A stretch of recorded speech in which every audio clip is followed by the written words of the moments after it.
안녕하세요. 김태훈의 현명한 투자자 방송 시작하겠습니다. 본 영상에서 다루는 내용은 투자 권유가 아니며 각 개인의 투자 판단에 대한 책임을 지지 않습니다. 별도의 SNS 채널 가입을 유도하거나 투자 권유 및 유료 리딩 서비스로 홍보하는 불법 사칭 계정에 유의하시기 바랍니다. 자, 오늘은 SK텔레콤의 양자암호 동맹에 들어가 있는 KCS에 대해서 좀 말씀을 드리겠습니다. 이 KCS라는 회사는 한국 컴퓨터 지주, 이게 주로 이제 금융권의 사무 자동화, 금융 자동화 쪽에 들어가는 이러한 자동화 기기나 이런 IT, 그러니까 IT 쪽, 그러니까 SI 시스템에 인티그레이트 해가지고 시스템을 통합해주고 하는 그런 IT 솔루션을 제공해주는 그런 회사이기도 합니다. 이제 한국 컴퓨터 지주에서 분리돼서, 그러니까 법인을 분리해서 만든 회사인데요. 그래서 KCS에 하면 주로 이제 은행 같은 데 가보시면 이 금융 자동화 기기에 이 브랜드를 보신 분들이 좀 있을 겁니다. 그리고 이제 우리가 이제 키오스크라고 하죠. 키오스크 같은 데 이제 KCS라는 브랜드가 붙어 있는 걸 보셨을 텐데요. 그래서 이제 사무 자동화, 금융 자동화 쪽에 이제 생각하시는 분들이 많을 겁니다. 근데 이쪽 금융 자동화 쪽은 시장이 어느 정도 포화가 됐습니다. 이제 은행도 지점이나 또 증권도 그렇고 지점을 더 늘리지는 않고 오히려 있는 지점도 통폐합을 통해서 줄여가고 있죠. 그만큼 이 금융권은 사람의 일자리도 없어지면서 그 없어지는 일자리들을 이런 금융 자동화나 사무 자동화 기기들이 대신해주고 있습니다. 그래서 이제 KCS도 한국 컴퓨터 지주와 함께 좋은 시절을, 그러니까 즉 이런 지점이 많이 만들어주고 할 때 이제 기계들을 많이 늘려놨는데 이 지점이 통폐합되면서 이러한 기계들도 이제 점점 숫자가 줄어드는 것이죠.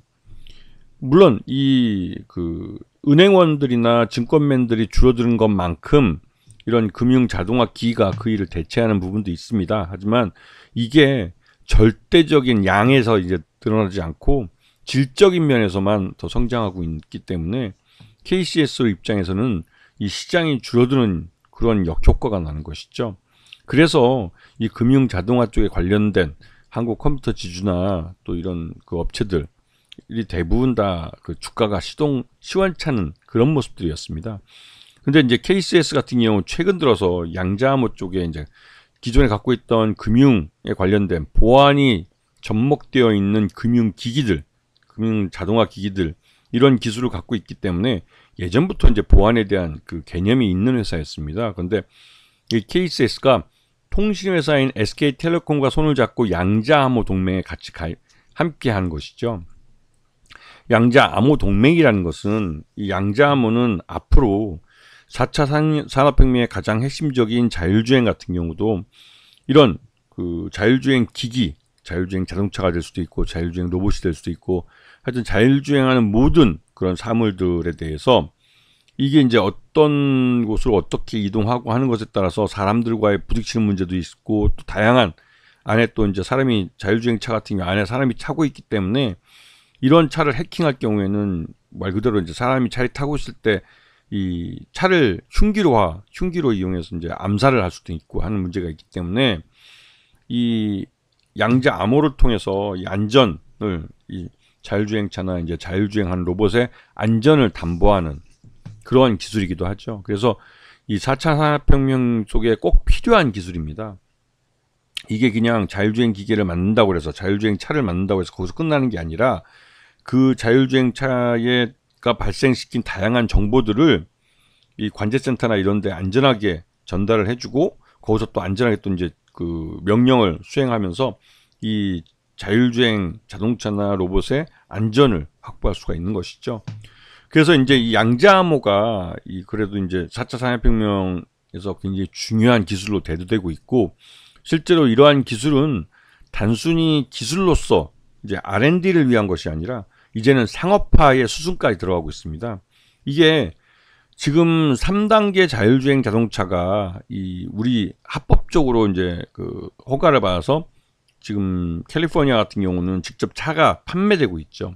3단계 자율주행차가 우리 일반 자동차들과 함께 거리를 달리고 있는 상황입니다. 길을.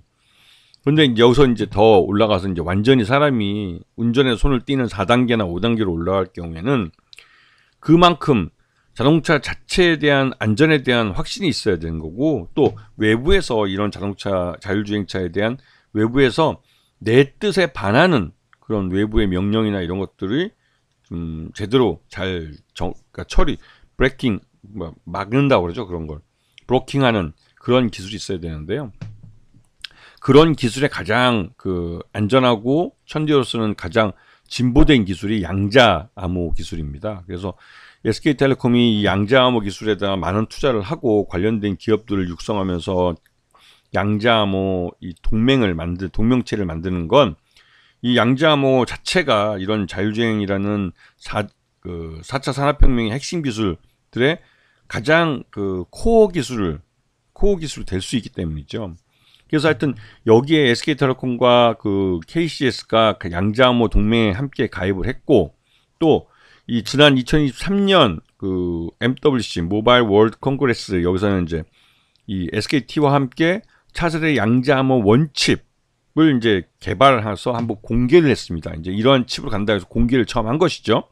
그리고 요번에는 이 KCS와 SK텔레콤이 만든 양자암호 원칩, 이 원칩 공동 개발한 이 양자암호 원칩을 국가정보원이 암호 모듈 검증에서 통과를 시켜준 것이죠.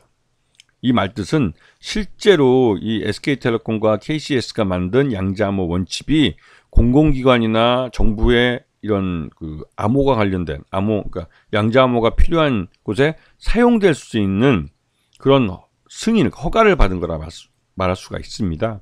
그에 따라서 KCS는 말 그대로 이제 돈이 될 수 있는 아이템을 갖게 된 것이죠. 물론 SK텔레콤도 이 양자암호 칩을 갖고 자신들만의 양자암호 통신 서비스나 이런 것들을 판매할 수 있게 된 겁니다. 이게 다시 말씀드리면 수익화에 한 발 더 다가간 것이죠. 그래서 이제 요즘 KCS의 실적을 보시면 그렇게 좋지는 않은 편입니다. 이게 보시면 이 하드웨어 쪽도 그렇고 이 보안 관련된 쪽에 이제 투자가 많이 줄고 있고, 이 경기 침체에서 이런 보안 쪽은 항상 투자가 후순위로 밀리게 됩니다. 그래서 보시면 실적들이 그렇게 좋지 않죠. 여기 포괄손익계산서만 보셔도 작년 반기에는 297억 매출했지만 이번에는 100억 정도밖에 되지 않습니다. 실적이 반토막을 넘어서 3분의 1 토막이 나버린 것이죠. 그리고 영업이익은 겨우 10억대에서 이제 4억 8천 반토막이 나버린 거고, 당기순이익도 4억 원대, 4억 5천만 원 정도밖에 안 되는 상황이 주로 이제 내몰리는 거죠. 이렇게 기존 사업이, 즉 앞에서 말씀드렸던 이 하드웨어 쪽이나 이 소프트웨어 쪽도 그렇고 이런 쪽보다는, 신규로 이런 쪽을 하는 것보다는 기존에 해왔던 거의 유지보수, 이게 이제 그나마도 이제 먹고 살게 해주는 그런 것이 되기 때문에, 이 신규로 이제 하드웨어가 나가거나 소프트웨어가 판매되지 않으면 이 KCI 같은 경우는 시장이 쪼그라드는 결과가 나오게 되는 것이죠. 그리고 한국 컴퓨터 지주가 최대 지주고 이쪽이 66.67%의 지분을 갖고 있어서 경영권이 굉장히 안정화되어 있습니다. 그리고 실제 유통 가능한 주수가 개인 투자자들, 소액 투자 갖고 있는 33.33%죠. 그래서 이 KCS는 지금처럼 이런 호재가 나오고 하면 곧바로 품절주가 될 수 있는 그런 종목이기도 합니다. 자, 그리고 KCS 같은 경우는 지금 올해 전체적으로 경기가 나쁜 데다가 보안 쪽에 투자가, 그래서 경기가 위축되면서 이제 투자가 많이 줄면서 실적이 별로 안 좋았습니다. 그래서 주가가 상반기 내내 흘러내리다가 지난 8월 5일 날 최저가 4,800원을 찍고, 그리고 나서 이제 양자암호나 이런 호재성 재료가 나오면서 반등이 나오는 것이고, 특히나 이 양자암호 쪽은 지난번에 미군이 이제 우리 한국 윤석열 대통령실을 이제 도청을 한 게 알려졌는데요. 그게 옛날처럼 그냥 단순히 무슨 이렇게 녹음기 같은 거를 이렇게 아니면 도청기를 이렇게 딱 설치를 해서 도청을 한다기보다는 다양한 방법으로 그 정보를 빼갈 수 있습니다. 우리가 지금 사용하고 있는 노트북이나 거기에 달려있는 그 카메라를 갖고도 이 어떤 노트북이 놓여있는 그 방에 이루어지는 대화나 장면들을 찍어서 제3의 인물이 정보를 취득할 수도 있고, 그러니까 도청의 형태가 우리가 옛날 스파이 영화 볼 때 무슨 도청기를 설치해서 책상 밑에 설치해서 이렇게 그거 갖고 스피커를 그러니까 이어폰으로 듣고 하는 이런 수준이 아니라, 이제는 우리 주변에 있는 다양한 디지털 기기들을 이용한, 그리고 또 그 외에 또 다양한 방법을 통해서 이 도청을 할 수가 있죠. 근데 그러한 것들을 막는 가장 좋은 방법이 이 양자암호입니다. 이게 그 외부에서 우리 그 통신망으로 들어오는 것도 이 양자암호를 거쳐서 들어오기 때문에 양자암호를 이해 못하면 브로킹이 되는 것이죠.